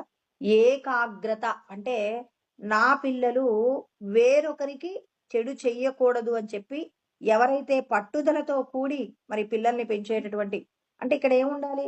నీలో నిజాయితీ, పట్టుదల రెండూ ఉండాలి. తర్వాత ఏకాగ్రత ఉండాలి. ధర్మాన్ని కాపాడటంలో నీకు శ్రద్ధ ఉన్నప్పుడు, ఆ శ్రద్ధను ఏం చేస్తావు? నీ పిల్లల్ని పెంచడంలో చాలా జాగ్రత్త పడతావు. అదే విధంగా మన మనస్సును కూడా భగవంతుడి వైపు మళ్ళించాలి అంటే మనం ఏం చేయాలి? భగవత్ సంబంధమైనటువంటి సాధన చేయించడంలో పట్టుదలుండాలి. నేను ప్రశాంతంగా ఉండాలంటే ఏం చేయాలి? నాకు బాగా మనసు శాంతిగా ఉండదు. ఎందుకు శాంతిగా ఉండదు? ఏదో ఒక విషయం గుర్తొచ్చిందండి. ఎప్పుడో ఎవరో బాధ పెట్టారు. ఆ విషయం గుర్తుకు రాగానే, ఏంటి నేను అలజడిగా ఉన్నాను. నా మనసు ఎందుకు ఇంత అలజడిగా ఉంది? అలజడికి కారణం ఏంటి అని విచారణ చేయండి. విచారణ చేసినప్పుడు ఓహ్! ఈ కారణం చేత ఇది బాధపడుతుంది. అసలైనా ఈ శరీరమే నేను కాదు అనుకున్నప్పుడు, ఈ శరీరానికి సంబంధించిన విషయాలన్నీ కూడా జరిగిపోయినవి. జరిగిపోయిన విషయాన్ని నేనేమైనా మార్చగలనా? నేను రాత్రి కలగన్నాను. ఆ కలలో నాకేదో పెను ప్రమాదం జరిగింది. ఇప్పుడు ఆ ప్రమాదం ఇప్పుడుందా? ఆ రోజు ఎవరో నన్ను ఇబ్బంది పెట్టారు. ఆ ప్రమాదం ఈ రోజుందా? లేదు. ఇలా విచారణ చేసి ఆ మనసులో ఉన్న అలజడిని పోగొడితే అది ప్రశాంతమవుతుంది. పసిపిల్లవాడు భయపడుతుంటే ఎలా అయితే అమ్మ దగ్గరుండి నేనున్నాను నాన్న నీకేం కాదు అంటే, పిల్లవాడు భయాన్ని పోగొట్టుకొని అమ్మ చెయ్యి పట్టుకొని పడుకుంటాడు. అలాగే నేనున్నాను నీకేం కాదు. జరిగిపోయిన విషయాలలో ఉన్న ప్రమాదాన్ని చూసి భయపడకు. ఏదో కష్టమొచ్చిందని భయపడకు. అప్పుడు, ఇప్పుడు, ఎప్పుడూ రక్షించేది భగవంతుడున్నాడు. ఆ రోజున నీకంత పెద్ద కష్టమొచ్చినా నీకేం జరగకుండా కాపాడింది భగవంతుడే. ఇవ్వాళ నిన్ను కాపాడేది భగవంతుడే అని మనస్సుకు పసిపిల్లవాడికి బోధ చేసినట్టు లాలయే చిత్త బాలకం. చిన్న పిల్లవాడిని ఎలా అయితే ఊరడిస్తారో అలా మన మనస్సును ఊరడించి, దాని ఆందోళన తీసేశామనుకోండి. ఇలా ఆందోళన పడుతున్నప్పుడల్లా మంచి మాటలు చెప్పామనుకోండి. ఇప్పుడు ఆ ఆందోళన ఎలాంటి ఆందోళన లేకుండా ఉండాలంటే, పరమ ధైర్యమిచ్చే వస్తువని ఆత్మ గురించినటువంటి జ్ఞానమంతా బోధించాలి. నీకెప్పుడూ కష్టముండదు. దేహ సంబంధమైన విషయాలలో సుఖాలుంటాయి, దుఃఖాలుంటాయి. సుఖమొస్తే తొందరపడకు. దుఃఖమొస్తే కృంగిపోకు. ఇవి రెండింటి యందు సమస్థితిలో ఉన్న వాళ్ళనే ధీరులంటారు. నువ్వు ధీరుడుగా పిల్లవాడిని చూడండి. వాడు భయపడుతున్నాడు. "ఏం నాన్న అందరూ నిన్ను పిరికి పంద అనాలి అంటారు. ఇప్పుడు నువ్వు భయపడితే నువ్వు పిరికి పందం అనిపించుకుంటావా? లేకపోతే ఇవి పిల్లవాడసలు దేనికి భయపడడు. చాలా ధైర్యశాలి అంటారు.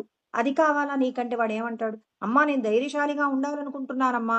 పిరికి పందా అంటే అందరూ నవ్వుతారమ్మా అని చెప్పేసి అన్నప్పుడు వాడికి 2 మంచి మాటలు చెప్తే వాడికి ఎవరి వల్ల ప్రమాదం ఉందనుకుంటాడో వాడి వలన కించిత్ భయపడినా ధైర్యంగా ఉంటాడు. అమ్మ చెప్పింది ధైర్యంగా ఉంటే వాడేం చేయలేడట అని.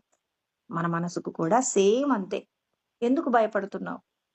నీకొచ్చే ప్రతి సంఘటన యందు రక్షించడానికి సిద్ధంగా ఈశ్వరుడున్నారు. ఆ ఈశ్వరుడి యొక్క శక్తి చేతనే మనం అందరం బతుకుతున్నాం. అంటే మన శరీరంలో ఉన్న ఇంద్రియాలు, మనస్సు, బుద్ధి, ఈ శరీరం అన్నీ పనిచేస్తున్నాయి. ఆత్మ చైతన్యమాశ్రిత్య దేహేంద్రియ మనోదియ. దేహము, ఇంద్రియాలు, మనసు, బుద్ధి అన్నీ పనిచేస్తున్నాయంటే ఎవరి యొక్క సహకారం? ఆత్మశక్తి. అంటే గుర్తు చేస్తుండాలండి. గుర్తు చేయకుండా పిల్లవాడు ఎప్పుడు ధైర్యంగా ఉంటాడు? అమ్మ ధైర్యంతో కూడిన మాటలు చెప్తే పిల్లవాడు ధైర్యంగా ఉంటాడు. అందుకే కదా ఛత్రపతి శివాజీ ఏమంటారు? మా అమ్మ నాకు చిన్నప్పుడు బోధించినటువంటి ధైర్యంతో కూడినటువంటి వీరగాథలు ఏవైతే ఉన్నాయో అవన్నీ నాకు చెప్పారు మా అమ్మగారు.